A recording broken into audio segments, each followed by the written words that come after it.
అందరికీ ప్రైజ్ అండి. ఈరోజు దేవుని వాగ్దానం లేవీకాండము 19:15.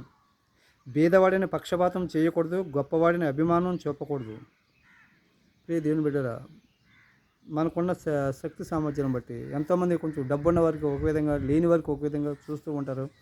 ఎప్పుడు కూడా మనం ఎదుటివారిని రెస్పెక్ట్ ఇచ్చేటప్పుడు వారి యొక్క గుణగాలను బట్టి వారిని చూస్తుండాలి తప్ప వారిని ప్రత్యేకంగా వారి యొక్క మధ్యన ఆస్తిని మనం ప్రత్యేకంగా చూడడానికి వీలు లేదండి. ఇది రైట్ సోదరులు ఉన్నారు, విమానం కొనుక్కునే రైట్ సోదరులో ఒక అతను విల్ రాబర్ట్ తను 40 ఏటలో చనిపోతాడండి. 40 ఏటలో చనిపోయినప్పుడు తన తండ్రి తన డైరీ రాసుకుంటాడండి. నా యొక్క కొడుకు యొక్క గుణగణాల గురించి రాసుకుని అతను ఒక బిషప్ మట్టిని ఒక చర్చికి ఫాదర్గా ఉంటాడు. ఆయన తండ్రి రైట్ సోదరు ఒక తండ్రి విల్సన్ రాబర్ట్ చనిపోయినప్పుడు తను రాసుకుంటే తన గుణగానం గురించి బాధపడుతూ ఉంటాడు. అతను మంచి వ్యక్తిత్వం, ఇలాంటి అతను వ్యక్తి 40 సంవత్సరాలు చనిపోయి చెప్పి రాసిపెట్టి ఉంటాడు.